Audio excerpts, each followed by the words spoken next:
Oh, welcome back to my channel. And if you notice, the video looks different from the last few videos that I've recorded. Is that something was happening wrong with my computer that I couldn't do my normal screen recording like I did on my previous videos. But thankfully, it seems like everything's working out now. This upcoming Saturday at 7 o'clock, 11th ranked Tennessee is going to be on the road at Gainesville to face the Florida Gators. This is one of the biggest rivalries in the SEC in the '90s between Steve Spurrier and Philip Fulmer. These teams were almost perennially in the top 10. You know, when they matched up against each other. I remember Steve Spurrier doing it when he was doing an interview and he was talking about his rivalry with Tennessee at that time. Uh, he said if you wanted to win the SEC championship game in Atlanta, you probably had to beat Alabama. But if you wanted to make it to the SEC championship game, you had to beat Tennessee. And I'm pretty sure the Vols felt the same way, um, except that I guess their rivalry with Alabama is a lot more prolific than their Florida's rivalry with Alabama. But the point is, it's a big matchup Saturday. Tennessee, for years, for the previous, what I would say 16 years before Josh Heupel came along, were kind of like the little brother, so to speak, of this rivalry, because it seemed like Florida always found a way to beat Tennessee, even in years where even when they had bad years, like in 2013 and 2017 and 2021.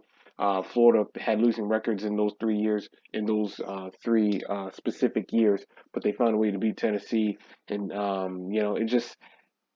it was just Tennessee was always on the short end of this rivalry for the last couple of decades. 2015, Florida beats Tennessee. They beat them again. Um, we continue to beat them again and again and again and again. 2014, it seemed like Tennessee had a chance to um, finally break the streak, so to speak, break the losing streak that they had towards Florida. They were up 9-0 throughout the first three quarters. Florida would score a touchdown early in the fourth quarter, and then they would have to kick a long field goal towards the end to go up 10-9. And when Tennessee looked like they were driving down the field for a game-winning touchdown, Florida intercepted it. And Will Muschamp uttered the famous words, "It's so great to walk off the field with a win and see all these Tennessee fans, disappointed." I'm paraphrasing to a certain extent, but you kind of get what I mean. You can look it up yourself. Then very next year, Tennessee, you could argue, was even closer to getting the victory against Florida finally, because they were up 27-14 in the fourth quarter. Florida I think they had to convert like what, eight fourth downs in that fourth quarter to score the final two touchdowns to go to survive a close one against Tennessee.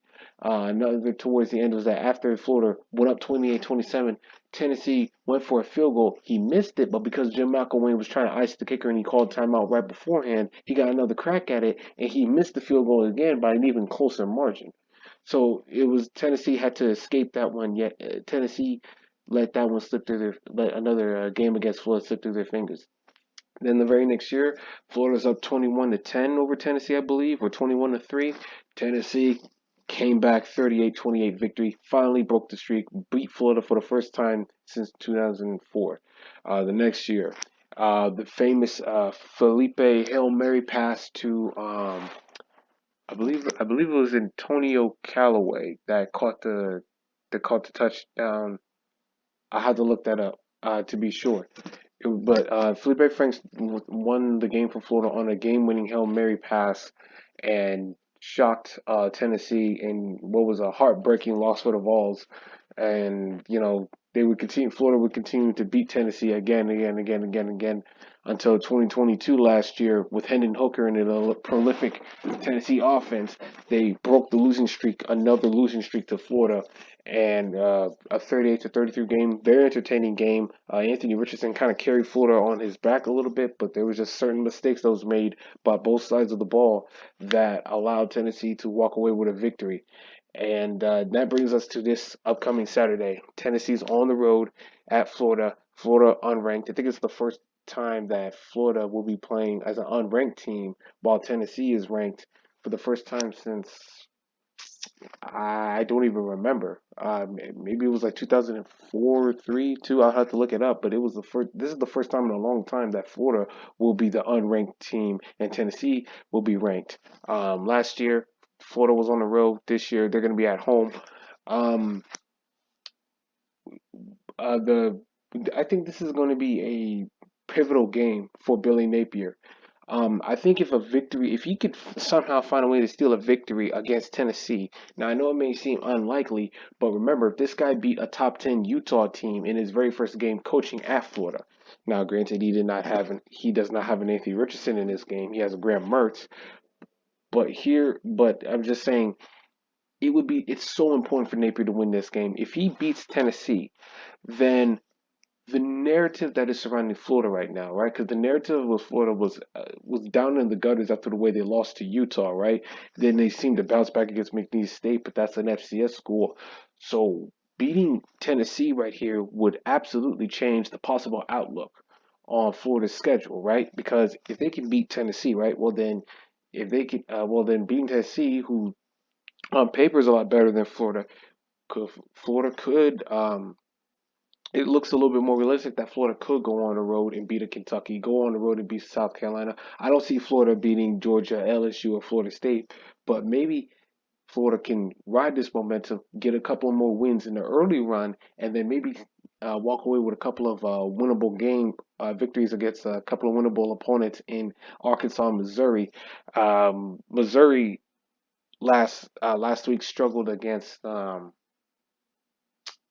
I think it was Middle Tennessee. It was Middle Tennessee, and if Middle Tennessee can go on the road and give Missouri a run for their money, well, I think Florida could do the same and actually beat Missouri, and Arkansas would be. I think it's tough because it's right between Georgia and LSU games, but I don't think Arkansas is a unbeatable football team this year, and getting a victory for Florida would be tremendous, right? When you look at how the rest of the schedule is starting to play out now that more teams are playing more college football games, now that we're heading into week 3. This is a pivotal game for Billy Napier. Right now, the narrative around him is that it seems like that leash that he has with the Florida administration is getting tighter and tighter and shorter and shorter. So I think a victory would finally give him some breathing room and finally show that, hey, things are looking up for the program and things are improving. Maybe not to the level or the rate that you would like, but hey, there are signs of improvement here, and it would be a great sign for the commitments for the recruits that they have. They just lost a commitment earlier this week in Michael Boyle, who was a defensive lineman who committed to Florida back in the summer, coming out of the state of Georgia. Uh, Beating Tennessee would do wonders for the recruit class to keep them sold on board. It's like, hey, listen, we just beat the 11th ranked Tennessee Vols. You did make a good decision committing to us, and and staying with Florida would be a very good decision for you and later on in the future. So it would be very, very, very, very important for Florida to possibly try to get a victory here. And for the Vols, if you go on the road and lose this game for lose this road at Florida, um, it could possibly throw your season up in the air. Like, if Joe Milton can't go on the road and beat a Florida team, is he capable of beating an Alabama? Is he capable of beating a Georgia or the rest of the competition that Tennessee has for the rest of the year? It would you know it would it would be a massive a heartbreaking loss for the Tennesseans, for the Tennessee fan base. Like, we just beat this Florida program last year, and now we're back to already losing against them when on paper it appears that we are the better team. So it's important for both of these teams to get a victory, and it's just it should be a fun matchup to watch. Now, here are the things that are going well for Tennessee. Joe Milton obviously is here the guys right here, the season leaders, Joe Milton and Graham Mertz. Obviously, it's obvious that Graham Mertz does not have the athleticism, arm strength, or the ceiling that Joe Milton has. But Joe Milton has struggled in the first half against Virginia, who's not that good of a team. I mean, they just lost to James Madison last week. Um, and then struggled against Austin Peay in the first half. I mean, Tennessee looked absolutely terrible in that first half. The running game for both of these teams are really, really good. It's what they lean on the most. They have Tennessee has a stable of good running backs, i.e., just like Florida. I think Tennessee's offensive line is a little bit better though.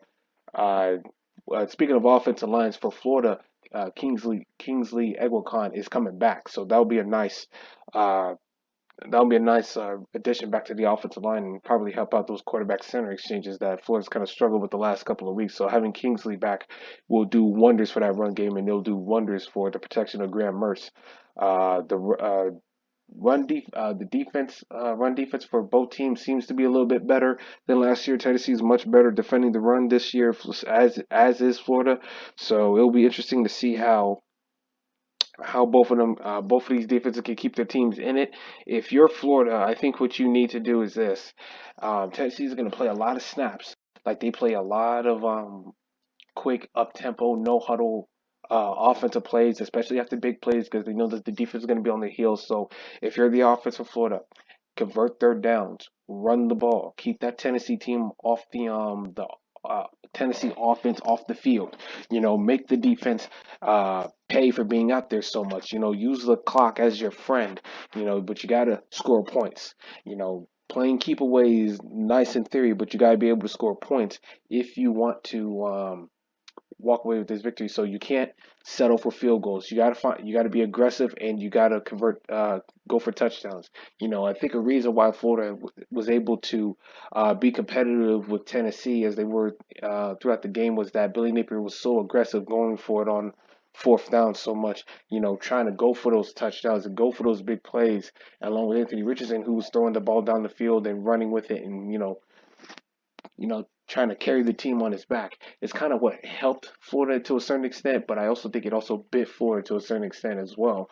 Not just going for it on fourth downs, but also going for two, uh, going for two when he kind of didn't really need to.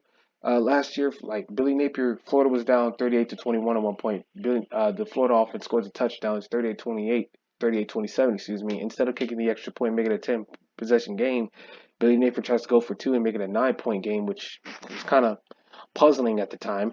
He fails, and then when they score a touchdown again, they have to go for two now because it would be a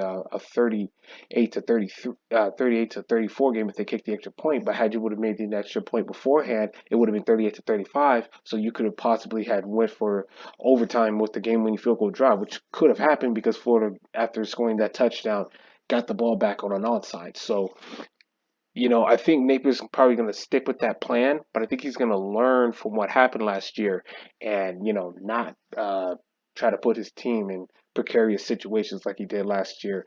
And I think having defensive coordinator Austin Armstrong from Florida, I think he'll call a much better game against Tennessee than Patrick Toney did last year. And, it what's important is that defensively, not only does Florida have to at least try to slow down Tennessee's run game, they're not going to stop it, but at least slow down Tennessee's run game and get them off the field on third down when they have a chance. Do not let Tennessee put their foot on the gas and let that momentum keep rolling because of how fast they like to play with tempo. So that's going to be very important for Florida in this game. So there it is. If you remember my Florida preview and prediction video, I did say I have Tennessee winning this game. I'm going to stand by it.